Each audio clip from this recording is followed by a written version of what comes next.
You know, the real reason that you're supposed to stack rocks, it's not to help other hikers find what direction to take. You stack rocks because of vampires. Hey, nerd, and welcome to another episode of Little Lore from Where the Streetlights End, a show where I tell you a little bit about whatever monster I think is cool this week. This week, I have got a beastie that is very near and dear to my heart. Her story is the epitome of a revenge tale, but it is also extremely tragic and it highlights some of the worst things that we see in humankind. This monster comes from Ireland, and some say, hint hint, that she is the very first example of a female vampire in our public consciousness, claiming that her story goes back as far as 2,000 years ago. Those who make these claims might not be correct, though. Before we get into it, I'd like to ask that you hit that subscribe button if you want more monsters, folklore, horror, and history from me. Like the video if you find it entertaining, and comment down below if you would be interested in immortality if it were made available to you. I'm gonna give a content warning up front for DV, ED, not erectile D, the eating D, and SH and SA, all of the two-letter acronyms. This is a pretty sad story, like I said. This is the story of the Dearg Due. This is actually my third time visiting this monster and this story.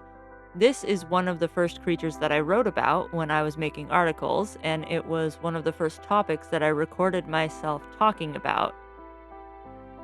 Oh boy, but if you heard my earlier takes on it or read my earlier takes on it, stick around because I've learned a whole lot more that I'm going to add at the end here.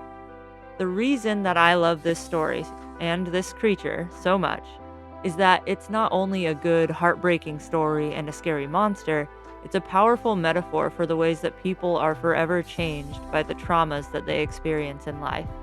Trauma changes us even on a physical level, and sometimes we never really get back to the person we were before whatever event messed us up.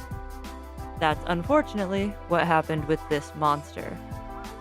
I've also learned, however, that this is another fun example of how our stories evolve and take on a life of their own. One thing being misread or misinterpreted, then repeated, can create an entire mythos out of thin air. And that's a real interesting thing about us humans. But first, I'm going to tell you a story. There once was a beautiful young woman, born of a wealthy father, who lived in a small Irish village. People say that this was about 2,000 years ago. Others say only 100,000. Or 1,000. 100,000 is a lot more. Oh boy. Regardless of when she lived, this maiden was adored far and wide for her grace, beauty, and her kind heart. She embodied all of the popular beauty tropes of the time: golden hair, fair, pale skin, big, light-colored eyes.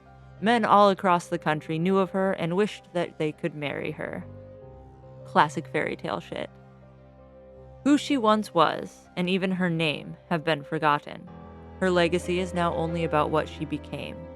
The story of the Dearg Due lives on in Ireland, but we don't remember the girl. We remember the monster that she eventually turned into.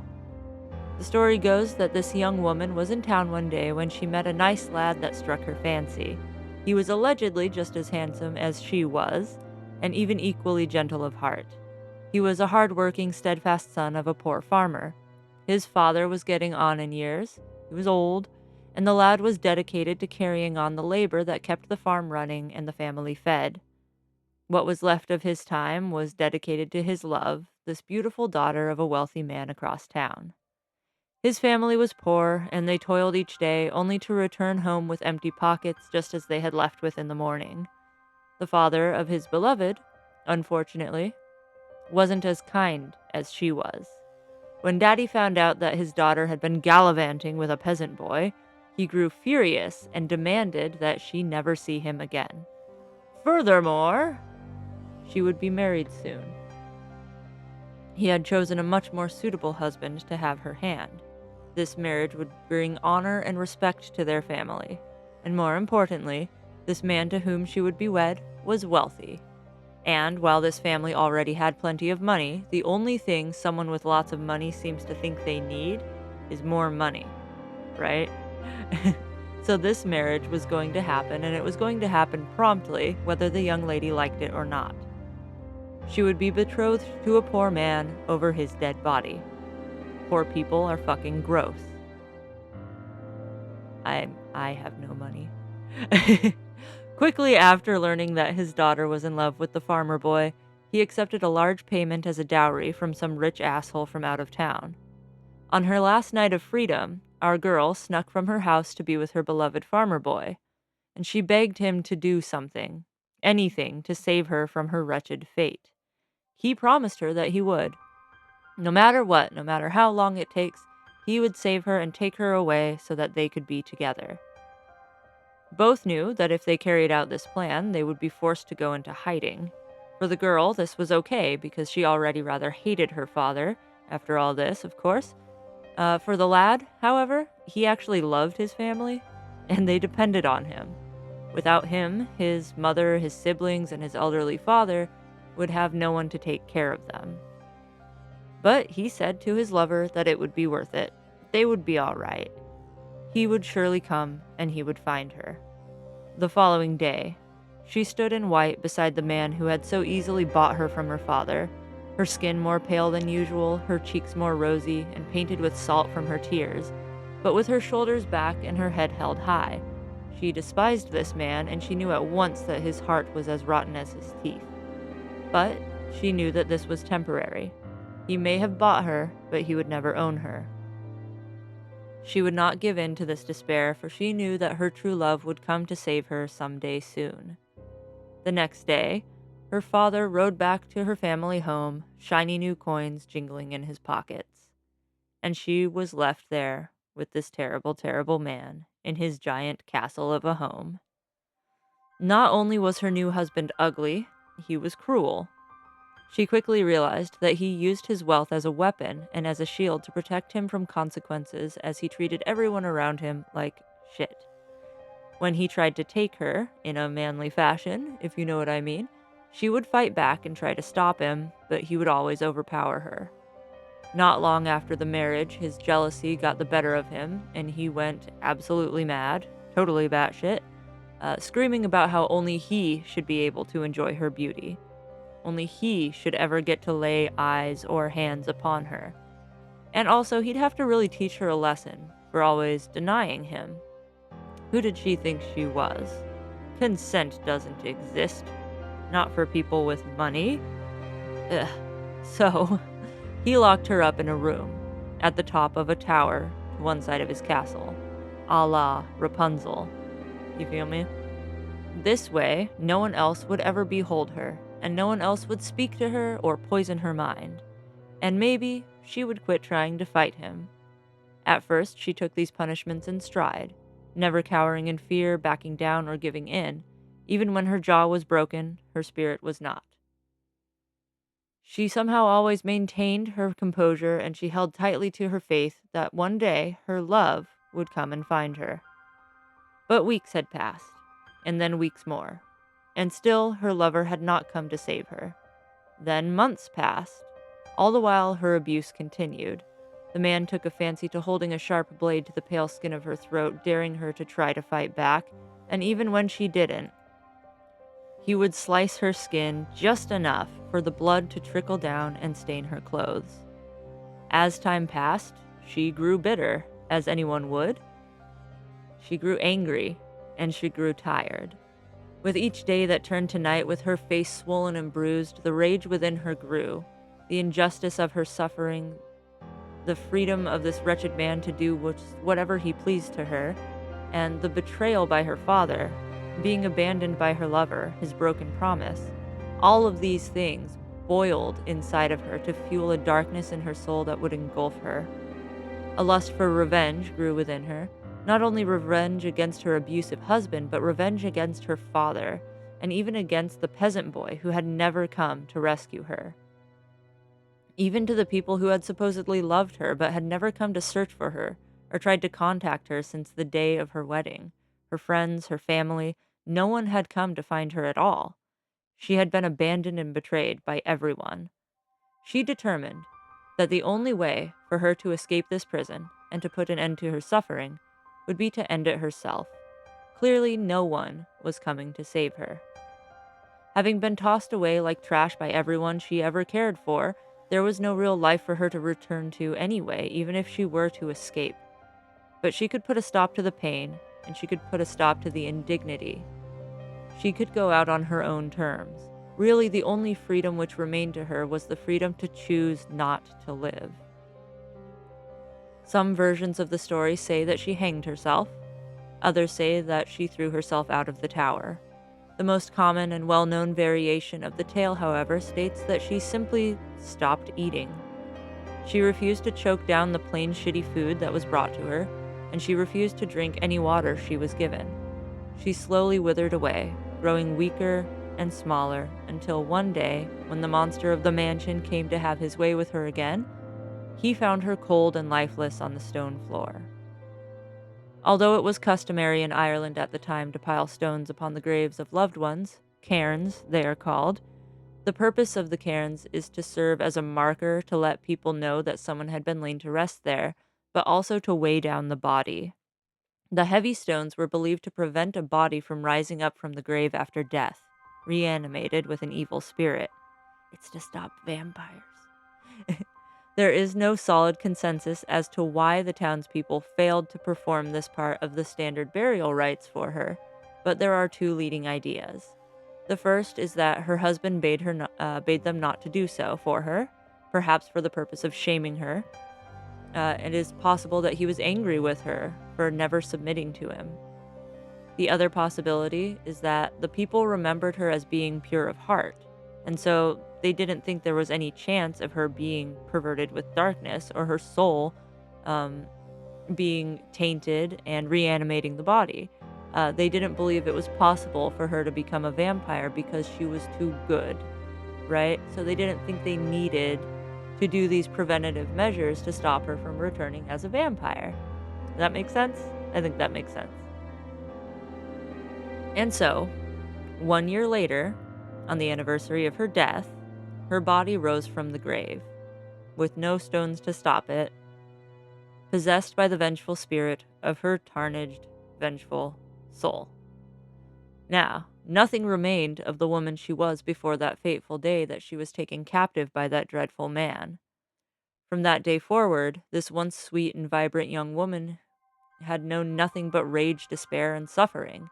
So now, in her afterlife, she had become the embodiment of those things.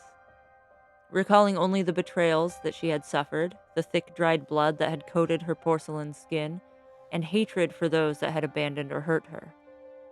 First, she went silently to the home of her husband, where he lived with his new wife. Some stories say that he had been abusing his new wife in much the same way that he had done with our main character. She came upon the great mansion as he was actively mistreating his new plaything, and the woman shrieked at the sight of the Dearg Due as she crept forth through the hall toward him. And as the disgusting man loosened his grip from the woman's throat, he saw what was coming. The woman was able to escape. His new wife fled from the room and then from the house as quickly as her legs could carry her, and the wretched man stood frozen, staring up at the corpse of his last victim. The Dearg Due grabbed hold of his throat and sucked the life force from his body. By this, I imagine we mean his soul, because when she was finished, she tore his throat apart with her clawed hands and drank every drop of blood from his body. She straight up shotgunned this motherfucker. After consuming his life force and his blood, she felt more powerful, wholly invigorated even. Before drinking of that terrible man, she had been sort of dragging herself along, weak but determined. Now, she felt like she could do just about anything, and so she did what any of us would do. She went to her father's house, to the home of the man who had so easily sold her off like cattle to an abusive man and who never even thought to check on her to see if she was okay afterward. He awoke that night, and he saw nothing in the darkness but 2 red eyes glowing down upon him in his bed. He let out a scream, which was promptly cut short as the reanimated body of his long-past daughter tore his throat out with her teeth. She sucked every drop of blood from him and left him behind as nothing but a shriveled husk of bone and flesh, as she carried on. Next, the Dearg Due went to the home of her lover, that sweet and gentle farmer boy that she had cherished so dearly. He who had told her that he loved her. He who had promised to come and save her from her horrible husband. The one who broke his promise and never came, leaving her to die that gruesome death. She did the same to him as she had done to the others. All 3 of these men were responsible for her suffering. Each of them had played a hand in her torment, and they were all to blame for what happened to her. They were all to blame because their abuse and their betrayals, she was now doomed to wander the earth, never knowing peace. And it is also their fault that now the people of this area will suffer at her own clawed hands as she takes her revenge on the world and satisfies her hunger for blood. Today, it is said that she wanders the cities and countrysides of Ireland at night. She, while terribly frightening, is still extremely beautiful as she was in life. If not the same sunny, youthful beauty that she once had, it is a beauty that is unmatched in other ways. She uses this beauty and her haunting voice to seduce and lure men to her. When they have followed her into the darkness, she tears at their throat and drains them of their blood. Most versions of this story make clear that she targets men because she blames them for her suffering.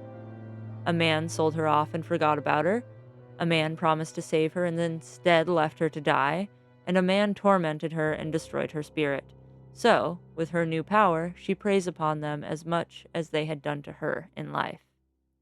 Some versions of the story say that she also lures children to feed upon them.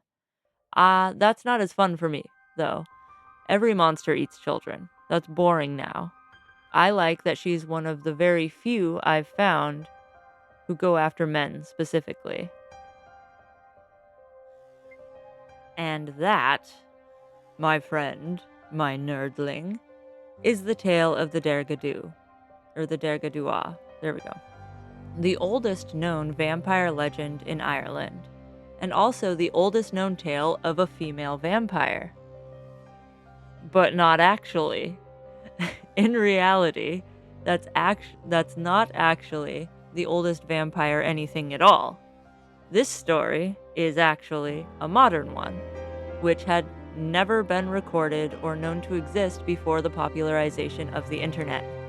So why then does everyone claim that this is the oldest Irish vampire tale? Even myself, even me, even after getting my bachelor's degree and knowing damn well how to study something, I believed the countless articles and videos that told me that this monster and this legend were legit. I was actually, at the time, quite specifically searching for the oldest verifiable story that had to do with vampires or something vampiric. And that's how I learned about her in the first place. Oh, but it is a lie! So how did we get here? Alright. Although everyone says that this is an ancient story, going back 1,000 or 2,000 years, depending on who you ask, the earliest version found, to my knowledge, is from 1924. This is in a book called Vampires and Vampirism by Dudley Wright. I believe it's right. My handwriting's sloppy.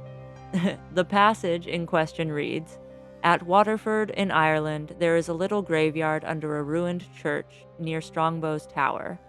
Legend has it that underneath the ground at this spot, there lies a beautiful female vampire still ready to kill those she can lure thither by her beauty." The book provides no further information, no backstory, and no name for this beautiful vampire. Surely, though, the story, in some form, must have existed before this book was written in order for it to make its way into the text. So there had to have been some sort of, perhaps even just small local story about a vampire. But who knows how old it could have been. It could only be 10 years old at this point. Like, some teenager could have come up with it like 5 years before this book was written, as far as we know, right? The next oldest mention of her, or something like her, that I'm aware of, comes from a book called The Natural History of the Vampire, written in 1972 by Anthony Masters. Masters writes, "In Old Ireland, there was a traditionally motivated vampire named the Dearg Due, which means red bloodsucker. The only way to keep the Dearg Due in its grave was to build a cairn of stones over the top, and the legend claims that there is a female vampire lurking near Waterford. The actual spot is under a ruined church near Strongbow's Tree, and it is to this sinister place that the vampire lures, by her fatal beauty, men with good red blood running in their veins."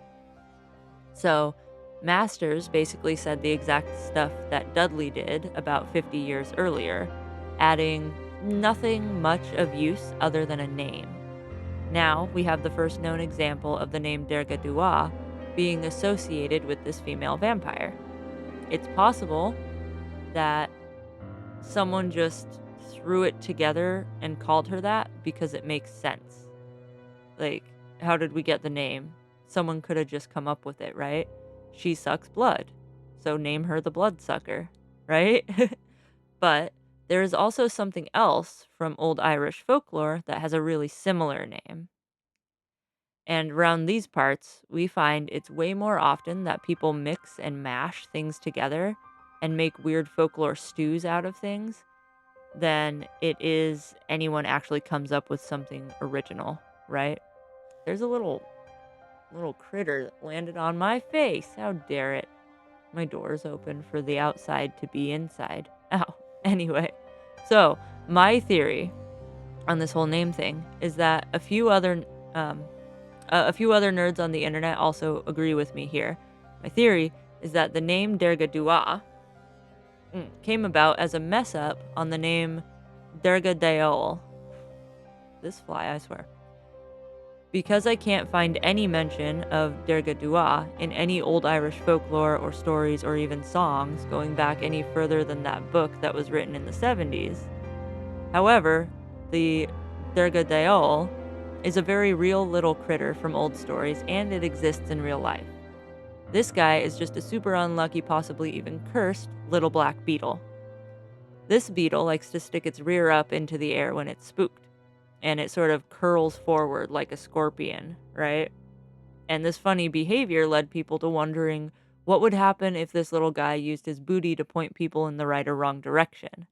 And a story developed that the Dearg Due betrayed Jesus, like Jesus Christ, by pointing out which way he went with his booty. And so Christ's enemies were able to track him down and find him. Kind of rude to just decide that this little beetle hates God, but whatever. Could be a pious little fella.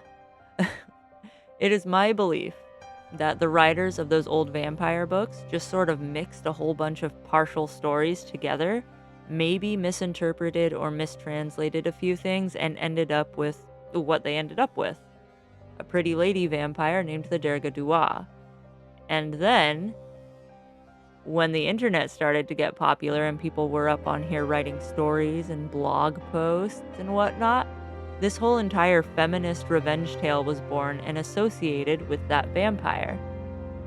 So, this is a little bit disappointing as someone who's always on the hunt for the oldest stories and the oldest versions of things I can possibly find, but it's also pretty cool. The part of me that thinks it's cool is the part of me that loves the way humans make up stories and how those stories evolve and change to suit the needs of our culture or society. And our society today, we need some good feminist revenge stories, right?